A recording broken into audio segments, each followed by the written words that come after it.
Hello guys.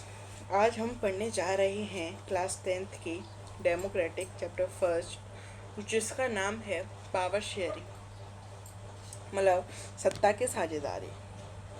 Overview: with this chapter we resume the tour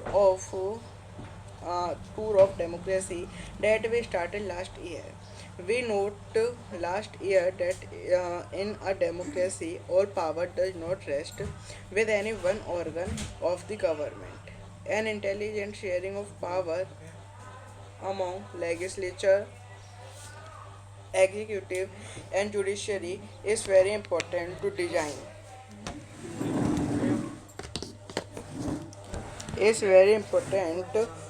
design of democracy. In this and the next two chapters, we carry this idea of power sharing forward. We start with two stories for Belgium and Sri Lanka. Both these stories are about how democracies handle demands for power sharing. This story yields some general conclusion about the need for power sharing in democracy.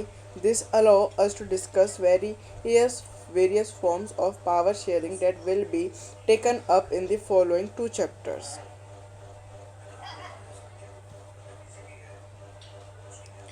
इस अध्याय के साथ हम लोकतंत्र की उस यात्रा के बढ़ाएं उस यात्रा को आगे बढ़ाएंगे जो पिछले साल शुरू हुई थी। पिछले साल हमने देखा था कि लोकतांत्रिक व्यवस्था में सारी ताकत किसी एक अंग तक सीमित नहीं होती।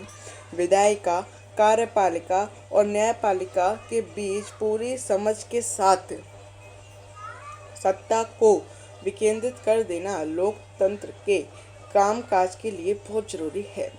पहले तीन अध्यायों में हमने सत्ता के बंटवारे पर सोच विचार को आगे बढ़ाएंगे। आइए हम बेल्जियम और श्रीलंका की दो कथाओं के साथ शुरुआत करते हैं। ये दोनों घटनाएं बताती हैं कि विभिन्न लोकतांत्रिक शासन पद्धतियां सत्ता के बंटवारे की मांग से किस तरह निपटती हैं। इन घटनाओं में यह समझने में कुछ मदद मिलेगी कि आखिर लोकतंत्र में सत्ता के बंटवारे की ज़रूरत क्या होती है। इसमें हम सत्ता के बंटवारे के उन रूपों पर बातचीत कर सकेंगे जिनकी चर्चा अगले दो अध्यायों में की गई है। Belgium is a small country in Europe, small in area than the states of Haryana. It has border with France, the Netherlands, Germany, and Luxembourg. It has a population of a little over 1 crore, about half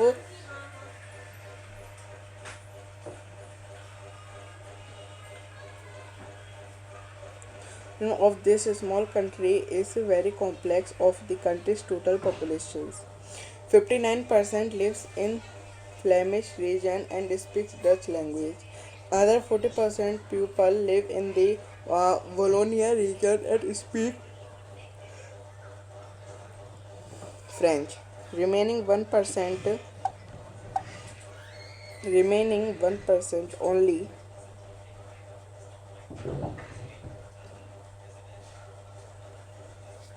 of Belgians speak German. In the capital city Brussels, 80% people speak French while 20% are Dutch speaking. The minority French speaking community was relatively rich and powerful. This was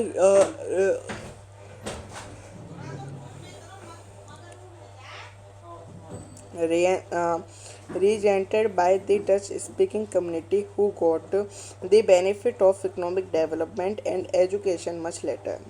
This led to tension between the Dutch and French speaking communities during the 1950s and 1960s. The tension between the two communities was more acute in Brussels. Brussels presented a special problem: the Dutch speaking people constituted a majority of the country but a minority in the capital. Let us compare this to the situation in another country.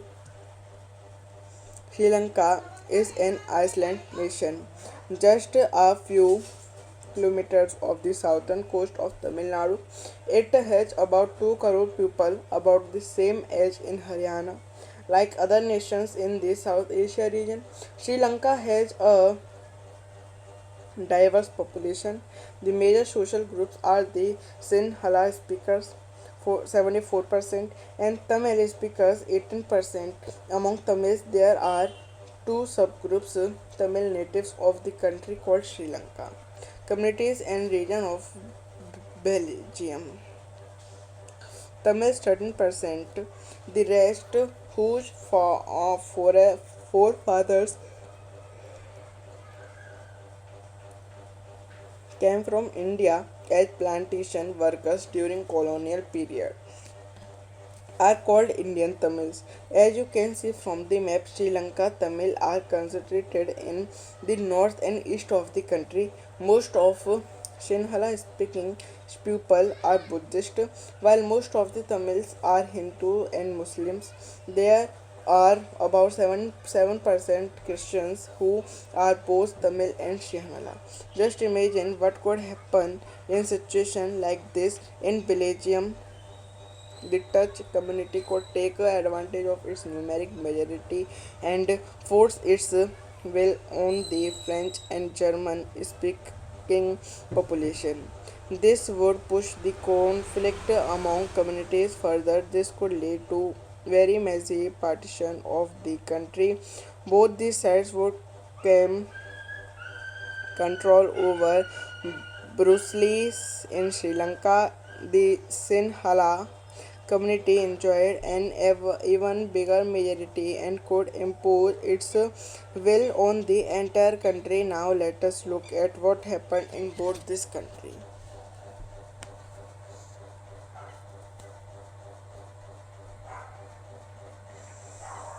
Belgium और Sri Lanka. Belgium Europe का एक छोटा सा देश है, क्षेत्रफल में हमारे हरियाणा से भी छोटा। इसकी सीमाएं फ्रांस, नीदरलैंड, जर्मनी और लक्सबर्ग से लगती हैं। इसकी आबादी 1 करोड़ से थोड़ी अधिक है, यानी हरियाणा की आबादी से करीब आधी। इस छोटे से देश के समाज की जातीय बनावट बहुत जटिल है। देश की कुल आबादी का 59% हिस्सा फ्लेमिश इलाके में रहता है और डच बोलता है। शेष 40% लोग वॉलोनिया क्षेत्र में रहते हैं और फ्रेंच बोलते हैं। शेष 1% लोग जर्मन बोलते हैं। राजधानी ब्रुसेल्स के 80% लोग फ्रेंच बोलते हैं और 20% लोग डच। अल्पसंख्यक फ्रेंच भाषी लोग तुलनात्मक रूप से ज़्यादा समृद्ध और ताकतवर रहे हैं। बहुत बाद में जाकर विकास और शिक्षा का लाभ पाने वाले डच भाषी लोगों को इस स्थिति से नाराजगी थी। इसके चलते 1950 से और 1960 के दशक में फ्रेंच और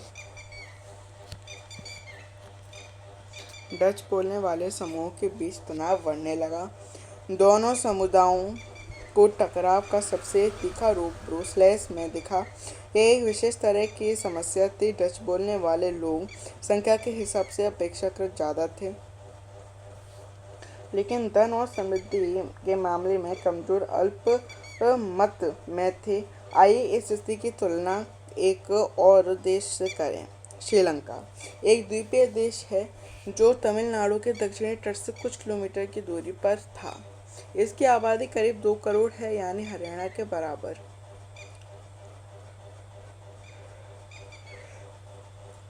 दक्षिण एशिया के अन्य देशों की तरह श्रीलंका की आबादी में भी कई जातियों समूह के लोग हैं। सबसे प्रमुख सामाजिक समूह सिंगलियों का है, जिनकी आबादी कुल जनसंख्या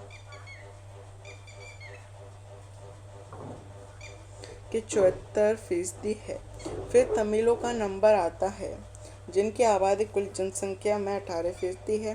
तमिलों में भी 2 समूह हैं, श्रीलंका मूल के तमिल 13% और हिंदुस्तानी तमिल, जो औपनिवेशिक शासनकाल में बागानों में काम करने के लिए भारत से लाए गए की संतान है।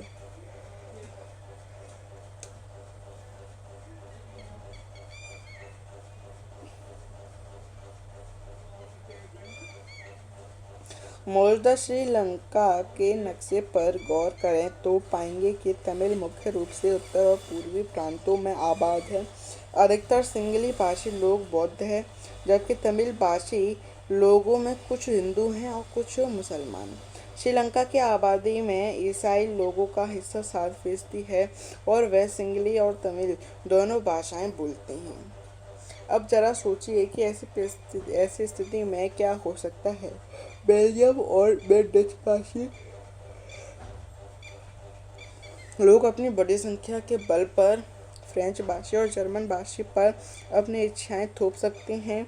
इससे उनके बीच की लड़ाई और बढ़ जाती।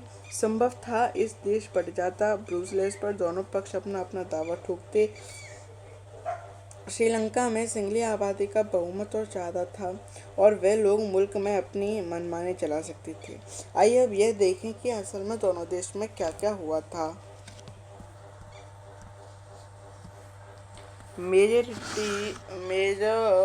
Majoritism in Sri Lanka. Sri Lanka emerged as an independent country in 1948. The leaders of the Sinhala community sought to secure dominance over government by virtue of their majority. As a result, the democratically elected government adopted a series of majoritarian measures to establish Sinhala supremacy. In 1956, an act was passed to recognize Sinhala as the only official language. Thus, dis- disregarding Tamil, the government followed preferential policies that favored Sinhala applicants for university positions and government jobs. A new constitution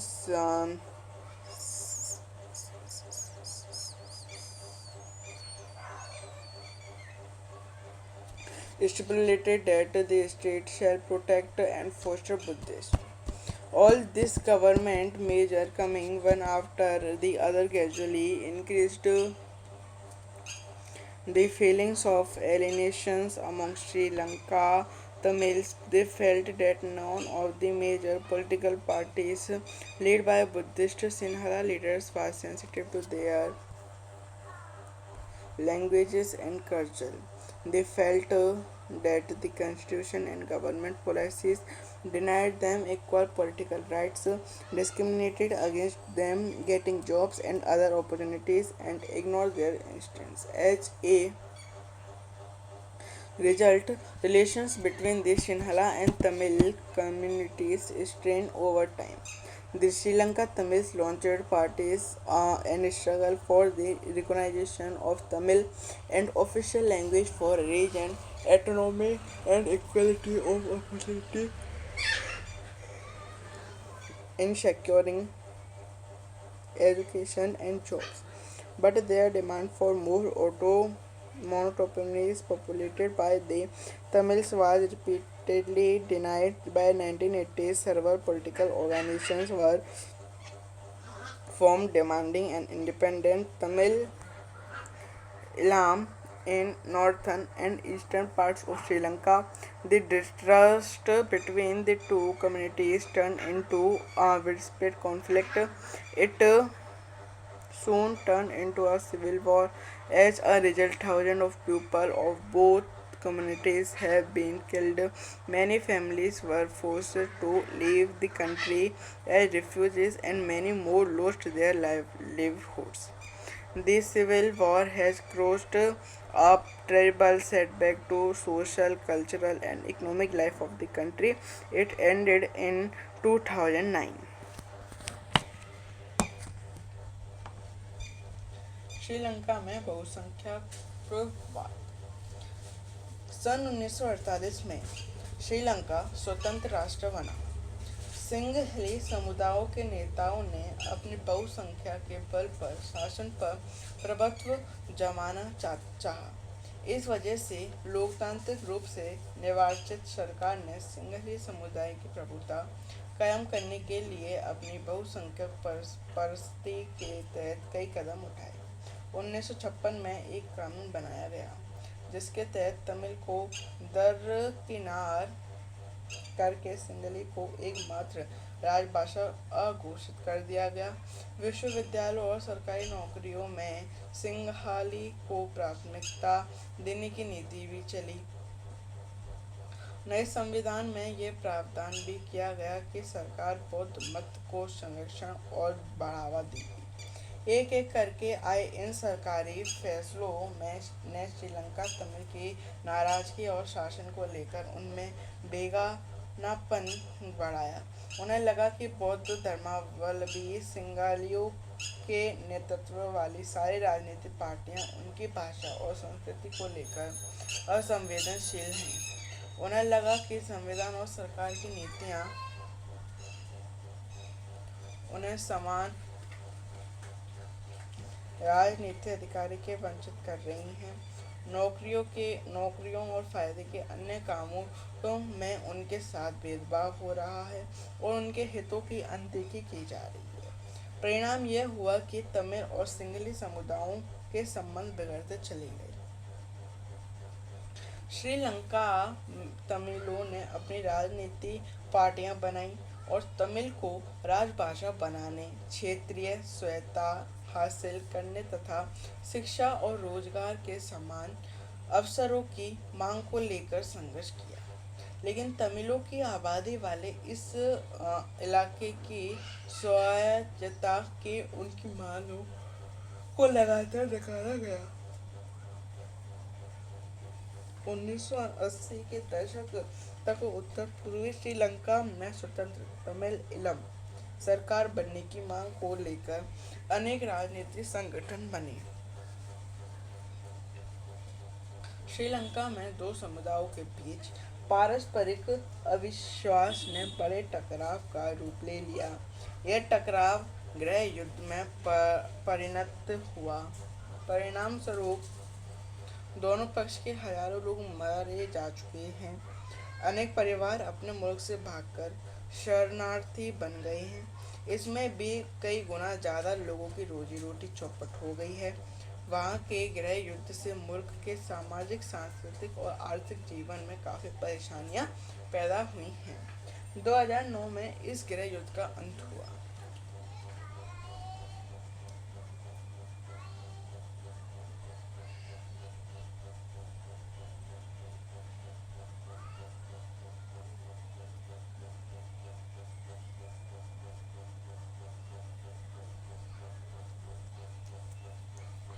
What's wrong? If the majority community rules in Sinhalas don't rule in Sri Lanka, where else will they rule? बहुसंख्यक समुदाय के शासन में क्या हर्ज है? अगर श्रीलंका में सिंघालियों का राज नहीं होगा तो किसका राज होगा? अब देखिए ये ग्लोसरी है। Major major major nutrition. A belief that the majority community should be able to rule a country in whichever way it wants by disregarding the wishes and needs of the minority. बहुसंख्यकवाद यह मान्यता है कि अगर कोई समुदाय बहुसंख्यक है तो वह अपने मन चाहे ढंग से देश का शासन कर सकता है और इसके लिए वह अल्पसंख्यक समुदायों की जरूरत या इच्छाओं की अवहेलना कर सकता है।